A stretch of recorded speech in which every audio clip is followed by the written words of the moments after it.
helping out a very worthwhile charity by being here tonight, you also get to see Rob Schneider and Charlie Goodnight.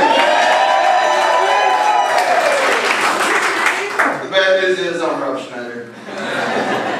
When I first meet people, a lot of times they will ask me, are you related to the actor / comedian that's in a lot of the Adam Sandler movies? As far as I know, I am not related in any way. Like I would honestly admit in public that I was related to Deuce Bigelow. But nonetheless, I am glad to be here. I'm very excited, especially after the warm introduction that I just got from our host for the evening. Give it up for Dan.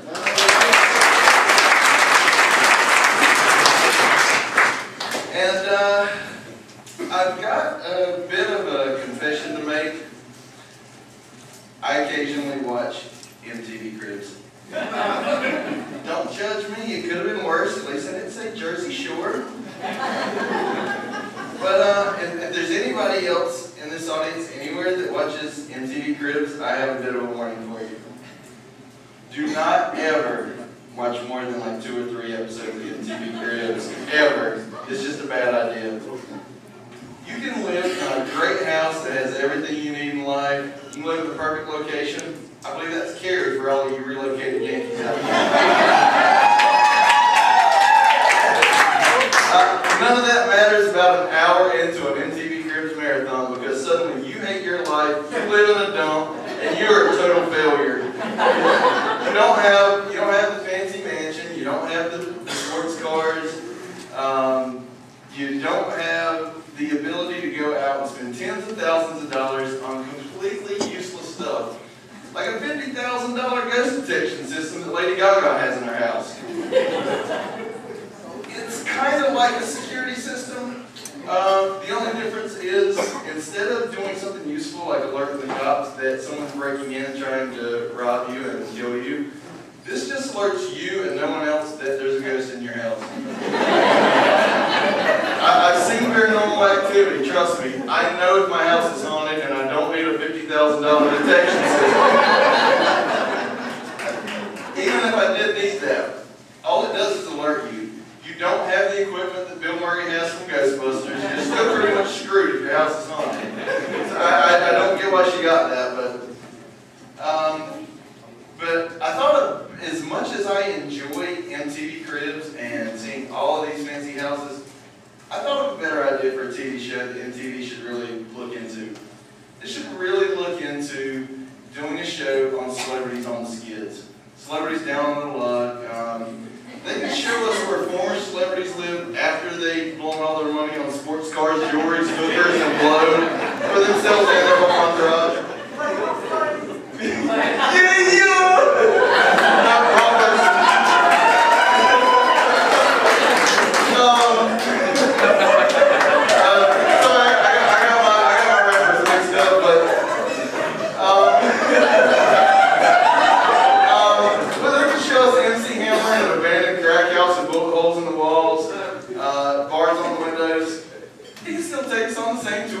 It just wouldn't take him long because it's no bigger than this place right here, the room that we're in right now. But he could show off the old parachute pants he's now using as curtains on the windows. He only has a couple pairs up because he has 2 windows. They go to his living room / kitchen / bedroom. He can show us the gold record on the wall that's worth more than the wall that it's on. The same gold record you all will be able to bid on eBay in a couple weeks to help him make rent. And of course, no show is complete without checking out the ride. So we can check out his 12-year-old Honda Civic that's rolling on 22s with a custom paint job and 2 legit on the license plate.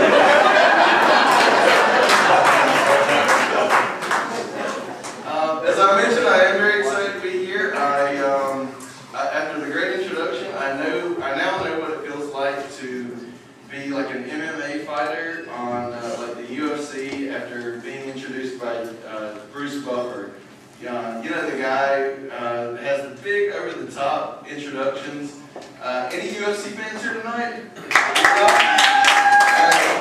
Every time I hear Bruce Buffer, I wonder if he's like that, just walking down the street in everyday life. Like when his wife finishes cooking dinner, does he announce, "It's time"?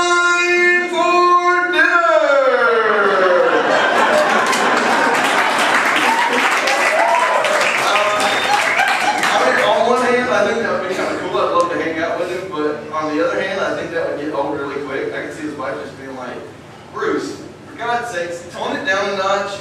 No one's getting their ass kicked tonight. We're just hanging out with some friends. But enough about celebrities. Just getting back to reality. I am a CPA. I work for a public accounting firm, Stansel & Company in North Raleigh. And that right there is your first clue that it is not tax season, because those folks do not get that excited in late March or April about anything. I love what I do. I've met a lot of great people and learned a tremendous amount in almost 3 years there. But I gotta say, it's been really tough to be proud of the accounting industry recently. With all of the accounting scandals that we've had with Enron and WorldCom and then that Bernie Madoff asshole, things got so bad at one point, my mom started telling people I was a drug dealer.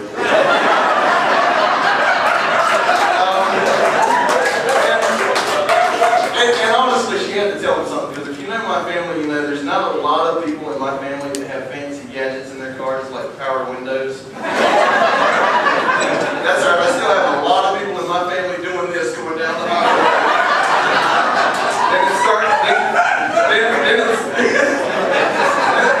And then it starts raining all of a sudden, and they're fancy.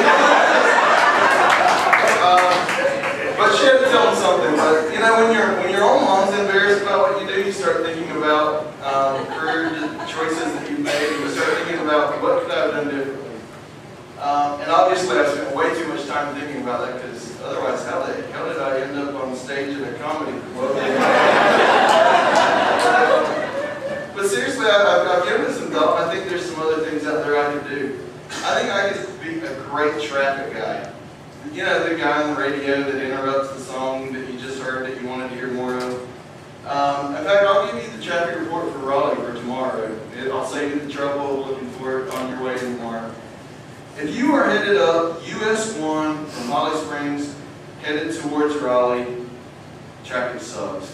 I'm sorry. I wish I could offer you words of encouragement, but you're going to be late. So think of something. Start thinking about something creative to tell your boss so he doesn't yell at you, because you're going to be late. If you are headed to RTP from hell anywhere, good luck. Good luck with that. Let me know how it works out for you. You are going to get cut off more times than a group of sumo wrestlers at a buffet. All because someone sees a brief opportunity to speed up all the way to 25. You're going to be having a bad day before your day at work even gets started. The other guy that I think that has a great job, I mentioned him earlier, Bruce Buffer.